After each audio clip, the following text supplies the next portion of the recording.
Entonces, lo primero que hay que, digamos, que hay que notar es cuando dice, ¿no? Jesús le dirigió una vez más la palabra, o sea, a los fariseos. O sea, hay que notar ahí, en el versículo 12, que se dirige directamente a los fariseos que están en oscuridad. Porque, digamos, estas son las cosas que hay que empezar a notar, digamos, para eso la clase, ¿no?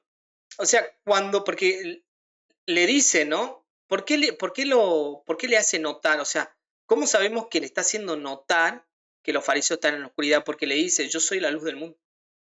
Jesús, al decirle, yo soy la luz del mundo, está diciendo que los fariseos están en oscuridad. Por más que ahí no lo diga, porque ustedes van a ver que no dice. Bueno, en realidad sí, porque cuando dice el que me sigue no andará en tinieblas, ¿no? Pero bueno, esa también se puede interpretar de otra manera la cuestión del seguimiento.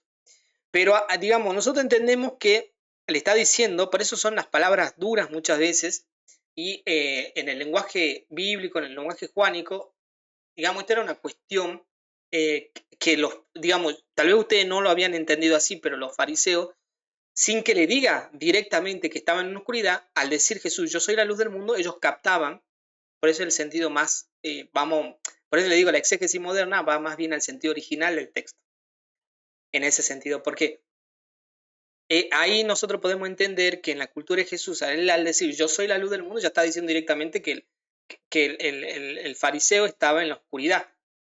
O sea, en realidad el mundo entero está en la oscuridad. Pero acá digamos, la salvedad es que dice Jesús le dirigió una vez más las palabras. En realidad, en rigor de verdad, todo el mundo está en la oscuridad, pero acá en el diálogo le está diciendo a los fariseos, más que a todo el mundo. Entonces dice, yo soy la luz del mundo, ¿sí? Por eso diciendo, digamos, yo soy la luz del mundo. Y eso es muy importante porque en el lenguaje bíblico, la luz justamente es sinónimo de vida, ¿sí? En el lenguaje bíblico, la luz va a venir a ser sinónimo de vida, ¿sí? Por eso ustedes van a ver que la exégesis moderna tiene mucho en cuenta eh, el sentido original y de las palabras que tenían, o la fuerza que tenían las palabras cuando han sido dichas hace 2000 años, que era el sentido original del texto, ¿entienden? Van a ver que cuando hagamos el exégesis, digamos, de la reducción de Lázaro, van a ver que es distinto, porque ahí lo que se busca más bien es crecer espiritualmente, no buscar el sentido original. Van a ver que es distinto, por eso ustedes van a tener dos maneras, dos exégesis distintas para comparar, ¿sí? La exégesis, digamos, más tradicional, que es la de los padres de iglesia, con la exégesis más moderna, que es literal, que tiene mucho en sentido, tanto en la historia, la cultura, como el sentido original de las palabras, ¿no? Como vengo explicando también en esta exégesis, ¿no? Entonces, como digo, en el lenguaje es sinónimo de vida, la vida justamente es sinónimo de sabiduría, ¿sí? Y a su vez de los sabios, ¿no? Justamente porque los sabios, digamos, con su sapiencia, eso dice, por eso esto hay que referirlo al Antiguo Testamento, digamos, a los libros de la sabiduría, el libro del eclesiástico, todos estos libros sapienciales, se pueden ver también, digamos, referencia a esos libros del Antiguo Testamento en el lenguaje juánico, ciertamente también se pueden ver. Es más, nosotros tratamos de, digamos, en este exégesis referirlo más a eso, porque van a ver que cuando veamos las posibles influencias, porque muchos han dicho, no, esta cuestión de la luz y las tinieblas es más bien una cuestión gnóstica. Pero nosotros vamos a refutar esa idea cuando veamos justamente las posibles influencias, vamos a decir que no, o sea, que no estuvo influenciado por el gnosticismo. Vamos a explicar un poquito qué era el gnosticismo y por qué el Evangelio de Juan no, pero cualquiera que lo lee, bueno, no cualquiera, lea la crítica moderna, va a decir, no, esto de la luz y las tinieblas es porque alguna influencia gnóstica tuvo el Evangelio. Pero nosotros vamos a rechazar, y por eso que pongo el énfasis en esto, de que haciendo la referencia a esto, digamos, de la cuestión de la luz, de la oscuridad, la luz como sinónimo de vida, de sabiduría, la oscuridad como sinónimo de necedad, era una idea ya original, digamos, del Antiguo Testamento, sobre todo en los libros sapienciales, ¿sí? El eclesiástico y el libro de la sabiduría. Entonces, el sabio, con su sapiencia, ilumina a otros. Eso, digamos, es lo que también Jesús, al presentarse como yo soy la luz del mundo, está diciendo también eso detrás, siguiendo la tradición bíblica, ¿no? Como le digo, del Antiguo Testamento, está diciendo, aunque no lo diga, eh, yo soy, digamos, el que produce la luz en ustedes, ¿sí? El que causa la luz ¿sí? O en términos metafísicos, de ahí ya lo estamos saliendo un poquito, pero la bien, ¿no? Todo el bien que pueda hacer la criatura, bueno, es porque Dios lo ilumina, ¿no? Porque Jesucristo ilumina, ¿sí? O sea, eh, engendra, digamos, el maestro en el Antiguo Testamento, el que engendraba un hijo espiritualmente a través de la transmisión de la sabiduría, ¿no? De la sabiduría de la vida, sobre todo la sabiduría práctica era más bien lo que se tenía en cuenta en el Antiguo Testamento, ¿no? O sea, se engendraban hijos espirituales porque se podía, digamos, enseñarles, digamos, una sapiencia, una sabiduría, digamos, que les servía, digamos, para obrar el bien. Eso también es de destacar. La sabiduría del Antiguo Testamento no era tanto así abstracta como la filosofía griega, sino más bien una sabiduría, por eso la cuestión de la ley, los mandamientos, porque era una cuestión, digamos, que era para, se engendraban hijos espirituales, ¿sí? El antiguo Israel, digamos, todo lo que es el antiguo, se engendraban hijos espirituales a través de la enseñanza de la sabiduría, pero esa sabiduría era una sabiduría práctica, ¿para qué? Para cobrar, o sea, para adecuar la vida según Dios, ¿sí? Según la voluntad de Dios que está contenida en el Antiguo Testamento, en los mandamientos que se le da a Moisés, ¿sí? Todo eso, digamos, hay que tenerlo en cuenta, ¿sí? Y también eso nos lleva, digamos, a entender la obra de la salvación, ¿no? Por eso decimos la salvación, que es obra de Dios, es luz de las naciones. Por eso es que en el Isaías dice, ¿no? Dios le dice a Isaías en el Antiguo, como que le dice, yo te hago, ¿no? Bueno, hago una expresión así como, yo te hago luz de las naciones, ¿no? Para iluminar. Bueno, esa, digamos, cobra totalmente sentido esa expresión, yo te conformo luz de las naciones, a través de la profecía del profeta en el Antiguo Testamento y la prédica de Jesús en el Nuevo, es Jesús el que lleva a la máxima expresión eso, ¿no? O sea, Jesús es, por eso ahí está la prefigura también en el Antiguo Testamento, en el libro de Isaías, cuando dice, bueno, yo te como le dice, Dios le dice cuando lo manda, ¿no? A Isaías, bueno, yo te conformo como luz de las naciones, le dice al profeta, pero es en realidad se está hablando ahí de Cristo, ¿no? Cristo es la luz de las naciones, digamos. San Pablo también en el Nuevo Testamento tomará eso, la cuestión de la luz de las naciones, pero lo tomará en el sentido de que, bueno, él es un instrumento de Dios. O sea, San Pablo dice, Jesús le dice a San Pablo, vos sos luz de las naciones, le dice en Hechos de los Apóstoles, pero obviamente ahí no es que San Pablo sea propiamente luz de las naciones, sino que es un instrumento de Dios. Y por eso es que puede ser también San Pablo, el apóstol Pablo, puede ser, digamos, luz de las naciones, digamos, porque es un instrumento de Dios. Hay que entenderlo. El único que es propiamente, en rigor de verdad, luz de las naciones es Cristo. En todas las áreas de Escritura es Cristo. Eso es lo que hablaba en el Antiguo Testamento el profeta Isaías y que después lo retoma Pablo, en realidad confluye todo en el misterio de la obra, de la vida de Jesús, que en realidad Jesús es la luz de las naciones. Justamente. Y la salvación es obra de Dios. Por eso, en ese sentido, como vamos a ver a continuación, o sea, el que se mantiene cerca, el que se mantiene unido a Jesús se salva, el que no, no. Porque la obra es salvación de Dios, justamente. El que se mantiene unido a Jesús es el que se salva. Si no, no. Igual que la cuestión también del maestro. El maestro, justamente, eh, para nosotros la cuestión del discípulo, el maestro respecto a Jesús, que es Dios, para el cristiano nunca va a dejar de ser discípulo. Una, porque Jesús nos elige. Es Jesús el que elige. Eso lo dice también el Evangelio de Juan en otro pasaje. Es Jesús, digamos, el que nos elige. No lo elegimos nosotros a Jesús. Es Él el que nos elige, por lo tanto, digamos, Él tiene como pleno dominio. Por lo tanto, una vez que nosotros pasamos a ser, digamos, discípulos de Jesús, nunca.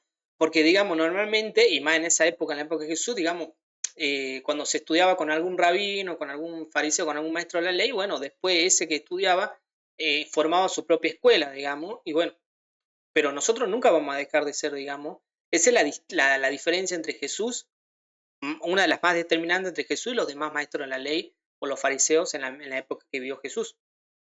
Jesús le dice, cuando le dice yo lo elegí a ustedes, está diciendo, bueno, ustedes nunca van a dejar discípulos míos.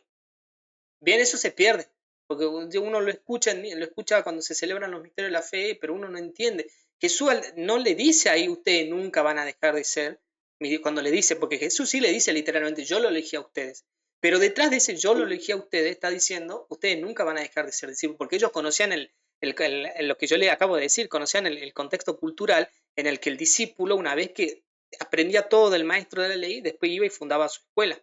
Y así había muchas escuelas de muchos maestros de la ley famosas. Uno de los más famosos en los tiempos de Jesús era Gamaliel. San Pablo había estudiado con Gamaliel. Eso lo dice también en Hechos de los Apóstoles, que, bueno, pero una vez que ya, digamos, había aprendido todo del maestro de la ley, ya ahí formaba, pero uno de los más famosos era Gamaliel.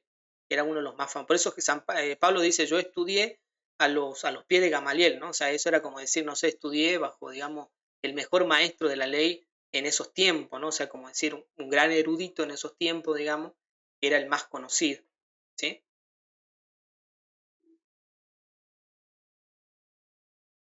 Entonces Jesús, ¿sí? Jesús se va a presentar, digamos, como aquel que en verdad nos revela justamente la voluntad de Dios, que lleva justamente al cumplimiento lo que los judíos estudian en la ley. En ese sentido, si seguimos el mismo razonamiento, como le digo, Jesús se va a presentar como aquel, digamos, que en verdad nos revela la voluntad de Dios, ¿sí? Porque dice, yo doy el testimonio de mí, y también el Padre que me envió da testimonio de mí, ¿sí? Entonces, por eso es que Él lleva a la plenitud. ¿Qué lleva a la plenitud, al cumplimiento? Lo que los judíos estudian en la ley. Eso es, digamos, es que el Padre da testimonio. ¿Por qué el Padre da? ¿Por qué dice Jesús, bueno, el Padre da testimonio de mí? Porque yo sí cumplo, como dice en otra parte, yo sí cumplo lo que digo, ¿no? Y ahí estaba fundamentada también la autoridad de Jesús, ¿no? En que Él cumplía lo que predicaba, ¿no? Lo que le está diciendo ustedes, no, ustedes por eso no me conocen, porque ustedes no cumplen lo que enseñan. Por eso ustedes no me conocen ni conocen tampoco a mi Padre, dice Jesús, ¿no? Ustedes lo único que hacen es estudiar la ley y después le reprocha para sacar ventaja, ¿no? Por ejemplo, cuando le reprocha la cuestión, digamos, de las viudas, ¿no? Entonces ahí hay que entenderlo también, digamos, lo que voy explicando a raíz de los otros evangelios, ¿no? Porque en otro evangelio, no recuerdo si es el de Mateo o el de Lucas, donde Jesús le dice, ¿no? Ustedes en realidad estudian la ley para sacar provecho, o sea, para sacar provecho de las ancianas, de las viudas, o sea, de cómo sacar provecho, de cómo, digamos, robarle, ¿no? De cómo descender. Hay otra parte donde, parece que es el evangelio de Mateo, donde le dice, ¿no? Para desentenderse, digamos, digamos, de las obligaciones que, o sea, de los padres, ¿no? Porque ellos decían, bueno, yo doy, digamos, al templo, ¿no? Entonces ya no tengo que ayudarle a mis padres. Entonces, eso es lo que está diciendo ahí, digamos. O sea, ustedes estudian, digamos, la ley, le dice a los fariseos, para desentenderse, o sea, para hacerse los sotas con otras cuestiones, ¿no? Por eso es que no me conocen a mí ni lo conocen al Padre, ¿no? Y ahí viene la cuestión, ¿no? Porque yo le decía, ¿no? Porque Jesús dice, eso es importante también acá, Jesús dice, bueno, eh, el seguimiento, ¿no? Porque dice ahí, el que me sigue no andará en tinieblas. O sea, eso es muy importante, ¿no? El que me sigue, dice, no andará en tinieblas. ¿Por qué? Porque digamos, el seguir es la actitud propia del discípulo. Pero como Jesús es Dios, digamos, eso también es la cuestión de que nosotros siempre, y causa la salvación en nosotros, por eso que nosotros siempre vamos a depender, o sea, nosotros, ese seguimiento de la vida de Jesús, el cristiano la tiene que tener siempre, digamos. La cuestión es que todos estamos de acuerdo en que digamos, el seguir es justamente la actitud propia del discípulo, ¿no? El de seguir de cerca, ¿no? El que está, el que siempre está, ¿no? Sobre todo en ese tiempo, digamos, el que siempre está, digamos, con el maestro, digamos, es porque lo sigue, ¿no? Y esa es la actitud propia del discípulo. O sea, del discípulo que quiere, digamos, el discípulo reconoce la sabiduría. Pero ¿cuál es la diferencia entre Jesús maestro y los demás maestros? Que los demás maestros perciben, digamos, esos discípulos perciben la sabiduría por un conocimiento mundano. En cambio, en Jesús, digamos, los discípulos, los apóstoles, ¿por qué captan, digamos, que Jesús es, digamos, el verdadero maestro o el supremo maestro o el divino maestro? Por una iluminación que viene de lo alto. Y ahí está la gran diferencia entre Jesús maestro y los demás. Los demás es porque han captado algo, seguramente algo de sabio eran. Y por eso que los discípulos, otros discípulos los seguían a los otros maestros de la ley, porque seguramente eran sabios. O sea, nadie va a negar que no eran sabios. Pero eso era porque ellos lo habían descubierto. ¿Entienden? En cambio, con Jesús es distinto, porque, digamos, ¿por qué nosotros lo seguimos a Jesús? Por un don que viene de lo alto, que nos permite captar que esa es la verdadera sabiduría, la verdadera en la cual no tiene error, porque todo otro maestro, al estar, digamos, sujeto, digamos, al pecado original. Y bueno, podemos tener algún error de ignorancia, ¿no? Pero Jesús no tiene, por eso es la verdadera sabiduría, porque en Jesús no hay ningún tipo de error. En la doctrina que enseña Jesús no hay ningún tipo de error en cuanto a la salvación. Por eso es que hemos dicho anteriormente, ¿no? Bueno, es la obra, salvación es obra de Dios, ¿no? Justamente.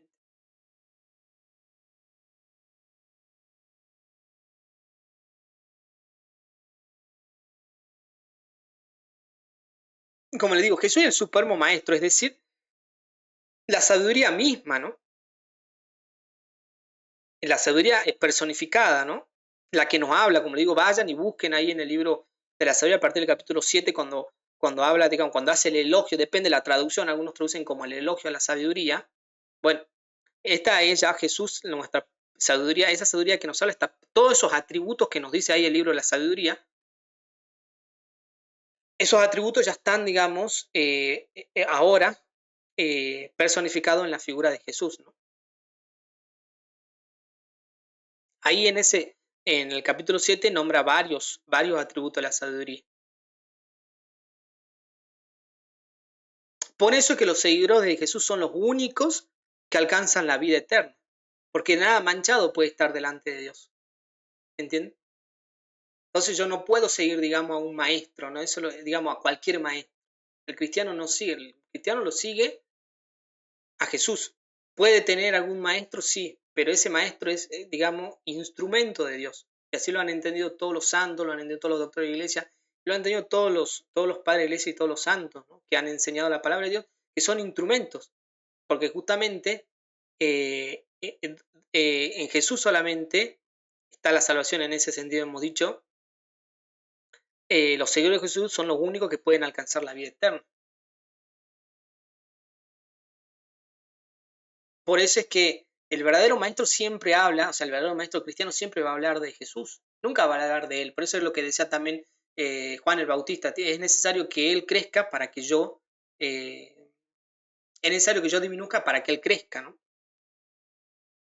¿Entiendes? Entonces, en ese sentido, digamos, así lo han entendido todos los grandes maestros en la iglesia, ¿no? Todos los que se han dedicado a enseñar la palabra de Dios lo han entendido así, ¿no? Son meros instrumentos, ¿no?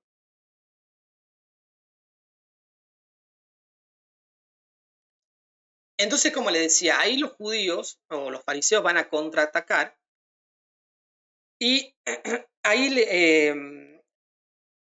van a usar un principio, o van a manifestar, digamos, un principio jurídico de la tradición rabínica. Por eso le digo, ahí está el contexto cultural, ¿no? Que por ahí se pierde en otras exégesis espiritual. Cuando uno pone en contexto el texto, justamente se da cuenta de que ahí los fariseos usaron, digamos, un principio jurídico propio de la tradición rabínica, o sea, que era, digamos, vigente en la época esta de Jesús. Todavía era vigente, bueno, creo que hasta el día de hoy sigue siendo vigente, porque creo que los judíos lo recopilan, digamos, acá era parte de la tradición rabínica, pero digamos, ahora creo que está recopilado todavía en el Talmud, que es como una especie de catecismo, salvando las distancias, pero es como un librito donde está una interpretación básica de la ley de Moisés, bueno, del judaísmo, y es lo que se llama el Talmud, que sería como una especie de nuestro catecismo, digamos, ¿sí? Salvando la distancia, obviamente. Pero vendría a ser, entonces, ¿qué decía este principio jurídico de la tradición rabínica? Decía que nadie puede dar testimonio de sí mismo. Eso ciertamente los maestros de la ley lo enseñaban en los tiempos de Jesús, según esta tradición, que nadie puede dar justamente testimonio de sí mismo, ¿sí? Por eso es que ahí dice, ¿no? Tú das testimonio de ti mismo, los fariseos le dijeron, tú das testimonio de ti mismo, tu testimonio no vale, porque estaban haciendo uso de esta máxima jurídica que decía, bueno, el testimonio de uno mismo no sirve, no vale, ¿sí? Entonces, ¿ahí qué van a inferirlo? Por eso, ¿qué infieren, digamos? ¿Por qué no le creen a Jesús? Porque ahí infieren los, eh, los judíos, van a inferir, digamos, que su testimonio no es verdadero, en base a la máxima de la tradición jurídica rabínica, donde dice, entonces ahí automáticamente infieren, bueno, entonces vos no estás mintiendo. Le están diciendo a Jesús, bueno, vos no estás mintiendo porque nuestra ley dice, digamos, que nadie puede dar testimonio de uno mismo, de sí mismo, ¿sí?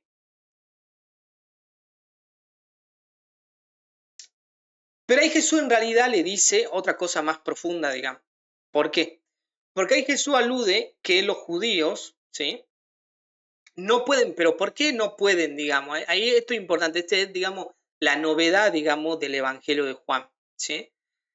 Porque Jesús no usa nada de lo que hemos hablado, o sea, el recurso que plantea el compañero, que dije yo, o sea, no, en realidad Jesús no usa ese recurso para probar su verdad. ¿Él qué usa, digamos, para probar que lo que él dice es cierto? Él usa el recurso este, él dice que los judíos no pueden hablar ni a favor ni en contra de él. ¿Por qué? Porque no conocen su origen. Esta es la novedad del Evangelio de Juan, más allá del testimonio de dos, tres o una persona. ¿Por qué no pueden hablar ni a favor ni en contra? Porque no conocen el origen de Jesús. Esa es la novedad. Y si ustedes han prestado atención en el mismo texto bíblico, es esa la novedad, digamos, la novedad es que no conocen el origen de Jesús. En cambio, Jesús sabe de dónde viene el Padre. ¿Entiende? O sea, él sabe de dónde viene, que viene del Padre, y es el único que conoce al Padre, es Jesús. Y esto es muy importante. Los judíos, o los fariseos en este caso, juzgan según lo que observan, ¿sí? Carnalmente, por los sentidos de lo que yo les decía anteriormente. Sí, los discípulos lo seguían porque algo de sabiduría captaban, pero no era por un don de lo alto. Por eso es que Jesús le dice a Pedro, tú eres Pedro, bienaventurado eres, porque esto no te lo ha revelado ni la carne ni la sangre, sino, o sea, es un lenguaje semita para decir lo que captan los sentidos, digamos. En nuestra mentalidad occidental es lo que captan nuestros sentidos. Pero en el lenguaje semita, esto no te lo ha revelado ni la carne ni la sangre, sino mi Padre que está en los cielos. Yo te digo, tú eres Pedro, esta piedra edificaré mi iglesia. Digamos, cuando hace la profesión de fe Pedro, eso es una iluminación que le viene de lo alto. Bueno, ahí está la conexión con los otros evangelios. Obviamente que algo de conexión tiene el Evangelio de Juan con los sinópticos, pero bueno, hay que saber encontrar el punto de contacto ahí, digamos. Pero ciertamente es así. Por eso el juicio es erróneo. Y muchas veces nosotros, y esa es la enseñanza, digamos, muchas veces nosotros juzgamos las cosas de Dios según nuestros criterios puramente humanos. Y es imposible juzgar las cosas de Dios con criterios puramente humanos. Y ese es el gran error que nosotros tenemos hoy en día como iglesia, como cristianos, de modo así general. El problema es que queremos juzgar, digamos, las cosas de Dios, ¿sí? Por ejemplo, la cuestión esta, ¿no? O sea, estamos a la misma, no, nosotros no estamos a la misma altura de Dios. Eso es para nosotros sí, todos nosotros que estamos acá, todos los hombres sí estamos a la misma altura, digamos, en la misma cuestión de dignidad, pero digamos, esa realidad es válida, sí, para los hombres es válida, sí, está bien, sí, o lo que se conoce con el principio jurídico de igualdad ante la ley, sí, para nosotros, todos nosotros sí, pero eso yo no lo puedo aplicar a Dios, porque con Dios siempre va a haber una relación asimétrica. Por eso es que Dios no, digamos, no tiene, digamos, no respeta nuestra libertad. Eso no sé de dónde lo han sacado. Sinceramente, no sé de dónde sacaron eso, digamos, la cuestión. Porque la cuestión es que, bueno, la Revolución Francesa. Pero en realidad Dios, estrictamente hablando, tiene en cuenta nuestra libertad. Pero no respeta, porque respetar quiere decir igualdad de condición entre dos personas, entre dos seres. Y nuestra relación con Dios siempre va a ser asimétrica. Dios siempre está por arriba de nosotros. Porque si no, no sería Dios. O sea, Él es el creador, nosotros somos criatura. Entonces, bueno, los fariseos caen en este error que remarca acá Juan, digamos. Caen en este error, digamos, de querer juzgar según sus criterios puramente humanos, porque recuerden que eso también es un grave problema. Nosotros al alejarnos de Dios, al no, como dice Juan, al no conocer el origen de Jesús, porque no lo conocen al Padre, caen ya en una sabiduría totalmente mundana, por lo tanto, errónea, y van a juzgar todo según esos criterios erróneos. Entonces es una sabiduría mundana en cuestión, digamos, de las tinieblas. Porque la sabiduría solamente viene de Dios. O sea, el sabio es el que se mantiene unido a Dios. Eso lo dice también el libro de la sabiduría en el Antiguo Testamento. Porque justamente la realidad, y eso pasa, digamos, con todas las cuestiones de la fe, ¿sí? Pero acá lo que nos importa es esto, la realidad, digamos, de Jesús como verdadero Dios es algo totalmente trascendente. Y eso queda muy de claro en la profesión que hace de fe Pedro, eso sí estoy seguro, en el Evangelio de Mateo, capítulo 18, no sé si es del 16 o el 18, pero seguro en el Evangelio de Mateo, eso queda muy de manifiesto, digamos, la cuestión, digamos, de que Jesús como verdadero Dios es algo totalmente trascendente. O sea, lo que quiero decir básicamente en palabras sencillas, los apóstoles lo veían en Jesús y digamos, al verlo no sabían si era Dios. ¿Por qué lo reconocen como Dios? Por un don que viene de lo alto, por la gracia, por una iluminación que viene de lo alto.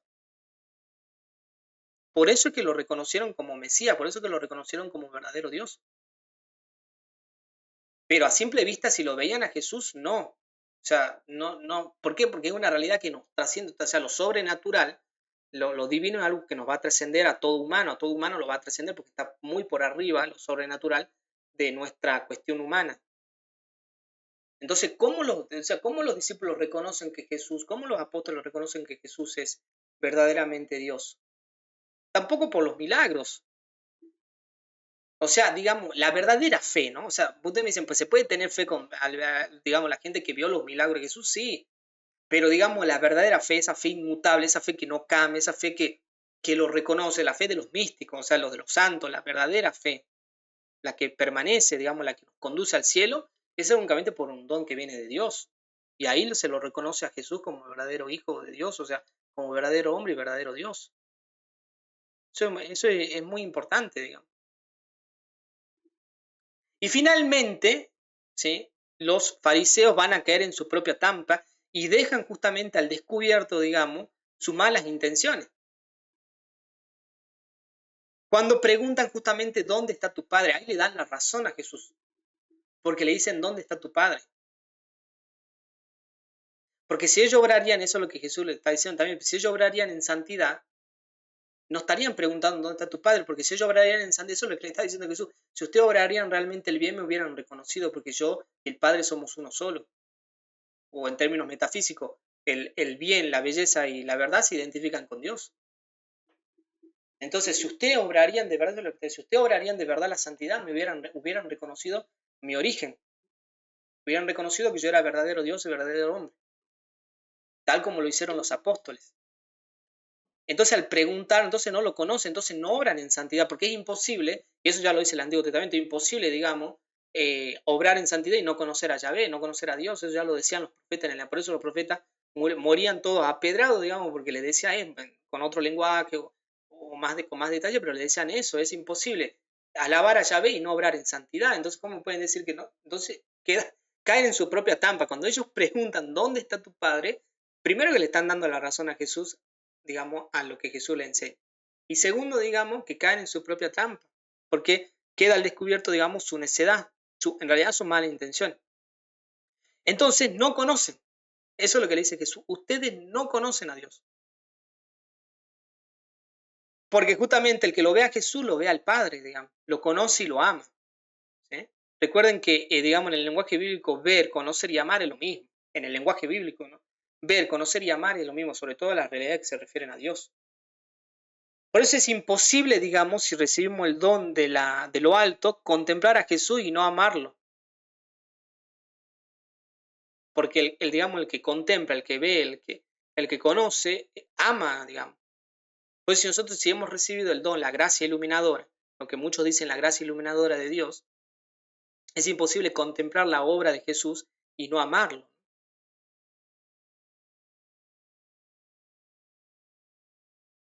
Los milagros demostraban, digamos, la divinidad, por eso ahí está la cuestión de los milagros, mostraban la divinidad, pero eso era causa, no, porque la causa siempre es Dios, o sea, no es el milagro en realidad. El milagro manifestaba que Jesús era Dios, pero eso hacía, no, ¿por qué? Porque eso hacía directamente, o al menos directamente, que los que observaban los milagros que eran en Jesús, no, porque la causa no es el milagro, sino Dios. Dios es el que ilumina para que esa persona crea en Jesús. Entonces hay una distinción ahí. Ciertamente los milagros hablan, digamos, de la divinidad de Cristo, de que Jesús es verdadero Dios, verdadero hombre, pero la causa siempre está en Dios. Serían como signos de credibilidad. Por eso en el Evangelio de Juan también dice los milagros son signos que manifiestan la gloria de Dios, que manifiestan la divinidad de Jesús. Pero no es la causa, el milagro no es la causa en sí, digamos, de que la persona crea, digamos, que tenga fe. Por eso que muchos veían milagros y no creían, justamente. Por eso que muchos veían los milagros de Jesús y no creían. porque el don viene de lo alto, es un don, es una, como dice la tradición ortodoxa, es una iluminación que viene de lo alto, que viene como un don de la gracia, directamente al intelecto, digamos, del hombre, y por eso el hombre puede creer que Jesús es ese Dios y que en Jesús solamente hay salvación, ¿sí? Por eso justamente, ¿no? Para ir terminando, el mundo y su forma de pensar y obrar, digamos, es necedad frente a Dios. Y su sabiduría, digamos, la sabiduría, entendida como felicidad, esa sabiduría, ¿no? Está solo, digamos, en contemplarlo a Dios. O sea, la sabiduría entendida como felicidad, porque, digamos, por eso San Agustín decía, el hombre que es sabio es inmensamente feliz, decía San Agustín. Por eso ahí podemos entender la sabiduría con la felicidad, aunque esto también ya estaba en el lenguaje bíblico del Antiguo Testamento también, pero entendida, ¿cuál es la distinción con la filosofía griega? Porque el griego también pensaba lo mismo, o sea, en la contemplación, sobre todo el estoico, pensaba, bueno, la felicidad está en contemplar, ¿no? La realidad. Pero ya todos ya todos estaban de acuerdo que era la sabiduría, tanto de Israel como los pueblos paganos, digamos, helenizados, o sea, cultos, creían que la felicidad estaba, eh, digamos, en ser sabios, pero la de los griegos era contemplativa nada más, era contemplar la armonía del universo. Pero en cambio, el cosmos, como decía el término griego, el cosmos, en cambio para el israelita era en practicar la verdad de Yahvé, la verdad que estaba en los mandamientos. Entonces, en ese sentido, digamos, la felicidad solamente está en contemplar a Dios, pero esto es don de Dios. O sea, por eso San Agustín, bueno, justamente por eso es santo, ¿no? Bueno, y tantos otros santos, pongan el santo que ustedes quieran, Santa Teresa de Ávila, San Juan de la Cruz, todos los santos, sobre todo los de, digamos, que tenían ese carisma de enseñar o místico, han entendido esto, pero sabían que esto era don de Dios. O sea, identificar la felicidad con contemplar a Dios y ser inmensamente sabio y feliz, por eso podían iluminar a otros, como lo hizo la gran tradición de la iglesia, obviamente, como les digo, San Agustín, Santo Tomás, Santa Teresa, San Juan de la Cruz, ¿sí? San Carlos de Foucault, más de nuestro tiempo, ¿sí? Esto es don de Dios, ¿sí? Es don de Dios. Eso no se, digamos, no se compra ni se vende, eso no se, o sea, el poder, digamos, llegar a la felicidad, luego uno hace mérito, obviamente, pero el don, digamos, de hallar la felicidad, digamos, de identificar la felicidad, que la felicidad en la vida presente es Dios, eso es don de Dios, justamente. Luego sí viene nuestro mérito, luego nosotros hacemos mérito, ponemos nuestra parte y hacemos el mérito, digamos, para profundizar, y tenemos que poner todo nuestro medio para profundizar más en eso. Pero el primer paso es identificar, y esa identificación entre felicidad, amor, sabiduría, Dios, es don de Dios. Luego, si nosotros ponemos, debemos, no solamente que podemos, debemos poner todos los medios, tanto materiales como espirituales, en orden a crecer, digamos, espiritualmente. Y ahí viene nuestro mérito. Pero lo primero es don de Dios, es un regalo gratuito, entrega, que el hombre no puede hacer nada para merecer ese don de Dios, de identificar la felicidad con el don, con la sabiduría, con la vida, ¿no? Justamente por eso dice Jesús, yo soy el camino, la verdad y la vida. En el mismo, obviamente, Evangelio de Juan.